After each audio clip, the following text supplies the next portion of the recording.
I'm 83 years old, and I'm about to tell you something that's going to make you uncomfortable.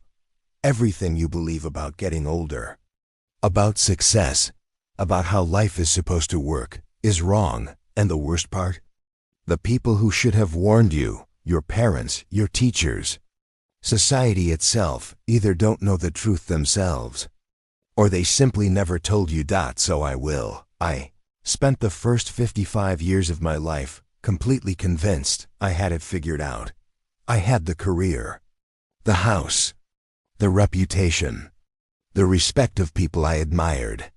I was doing everything right, or at least, everything I was told was right. Then, at 55, everything changed.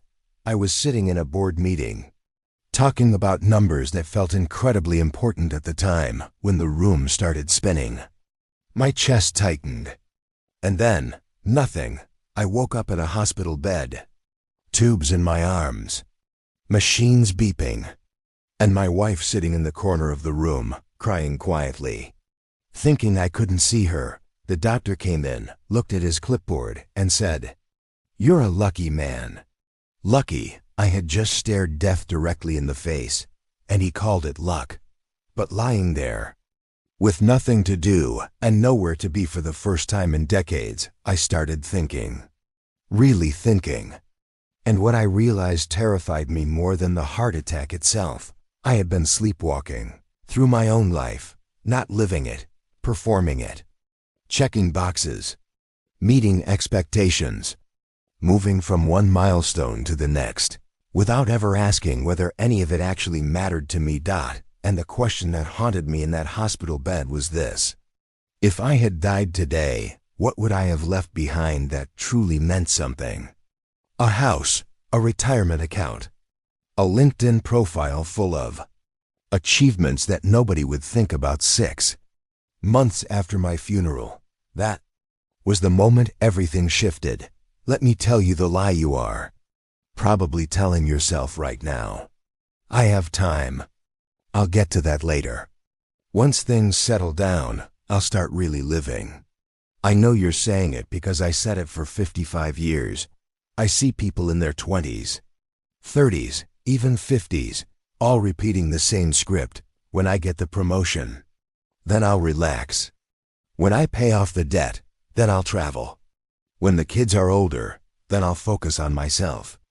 When I retire, then I'll finally do what I love. Let me give you the most valuable sentence I know, the one that took me 55 years and a near-death experience to learn. That day never comes. You know why? Because the goalposts never stop moving. You get the promotion, and suddenly you need the next one. You reach your savings target, and suddenly the number isn't enough anymore.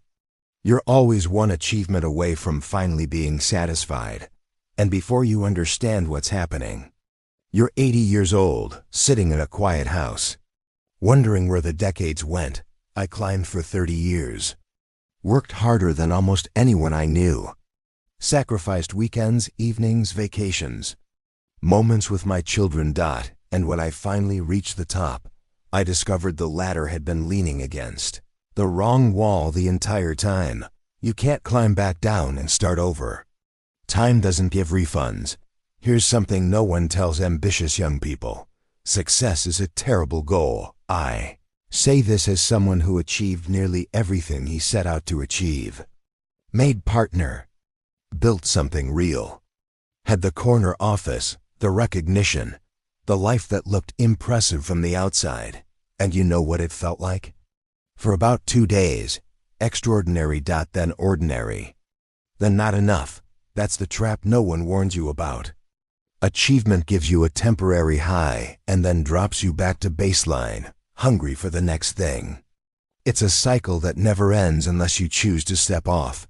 I had a colleague and close friend who died 4 years ago at 72. Brilliant man. Built a company worth millions. Worked 65-hour weeks for 4 decades. Every year he said the same thing. Next year I'll slow down. Next year I'll take that trip. Next year I'll be present. Next year came. He had a stroke. Gone in 3 days. At his memorial, His eldest son stood up and said something I will never forget. My father was a very successful man. I just wish I had known him better. His own son. That is not a eulogy. That is a warning. Your regrets won't be about the things you did wrong. They'll be about the things you never did at all. I don't lie awake thinking about business mistakes or missed opportunities in the market. Those things fade.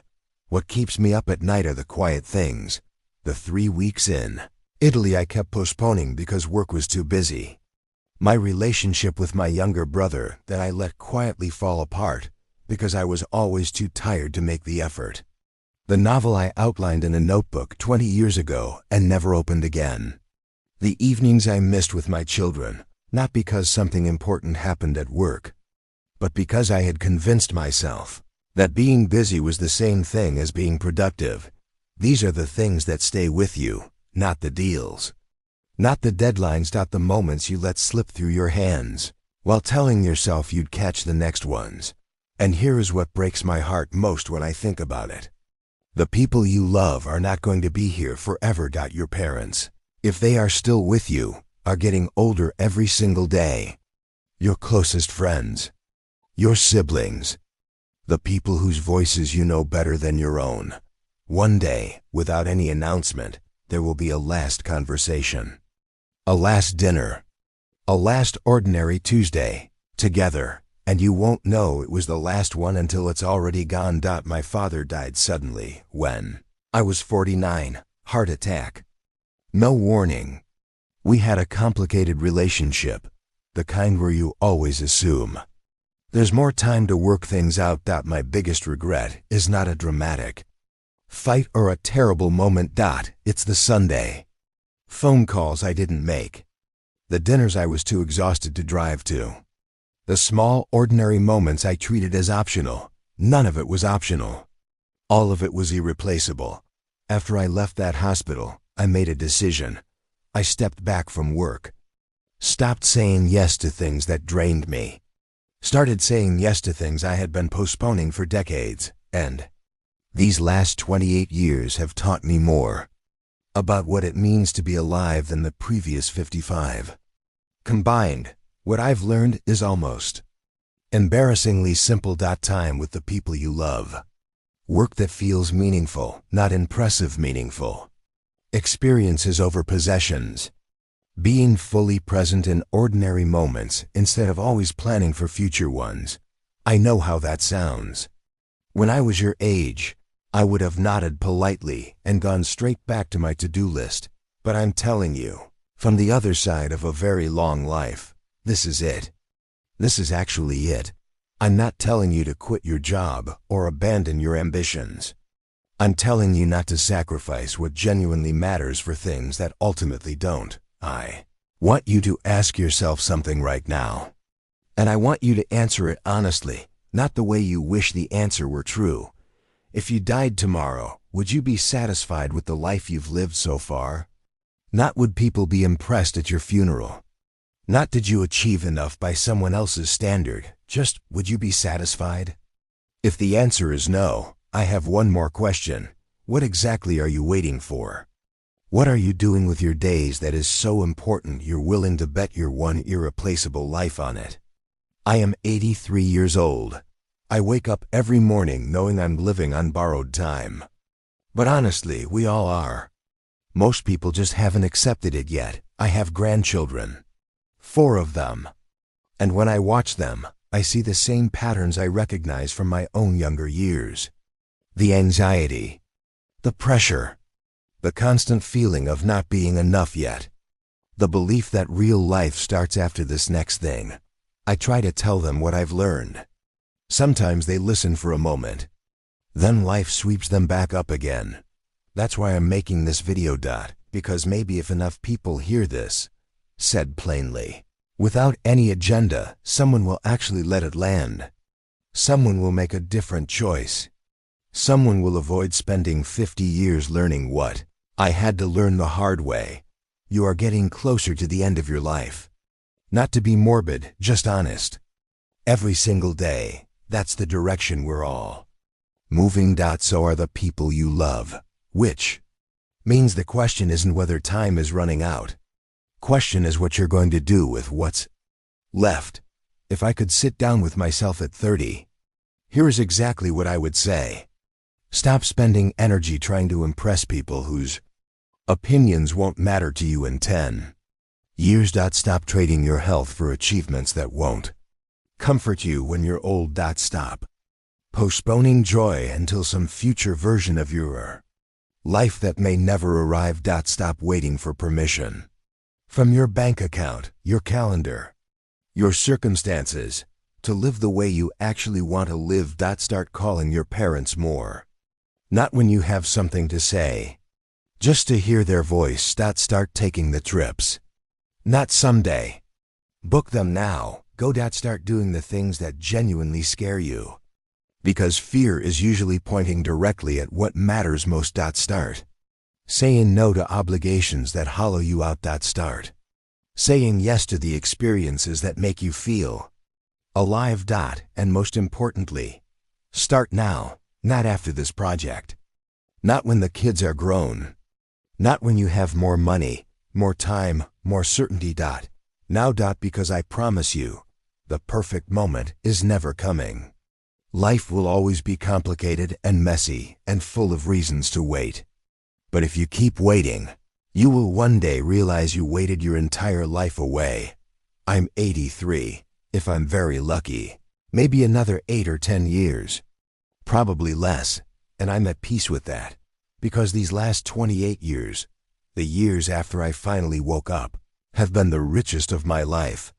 Not because I accumulated more. Because I finally started living with intention. I went to places I'd only ever seen in photographs. I rebuilt relationships I had let go quiet. I pursued things I loved simply because I loved them.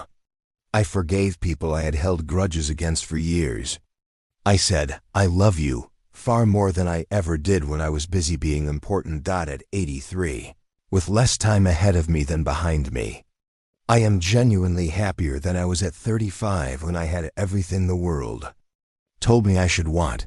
That's the strange irony at the heart of all of this, when you truly understand that time is limited. That's when you finally start living it. You have a choice right now, today, in this moment. You can keep doing what you're doing, chasing, postponing, telling yourself that real life starts later. Or you can wake up, recognize that the clock is moving whether you're paying attention or not. That the life you keep planning to live needs to begin now. I can't make that choice for you, but I can tell you with complete certainty, from 83 years of evidence, you do not want to arrive at the end of your life wishing you had made different choices. Don't waste 55 years figuring out what I'm telling you right now. Learn from someone who already made the mistakes. Live on purpose. Love out loud. Stop waiting. Someday is today. It always has been. If this reached you, leave a comment. Tell me one thing you're going to do differently. Share this with someone who needs to hear it. Subscribe. I have more to say, and I don't have forever to say it.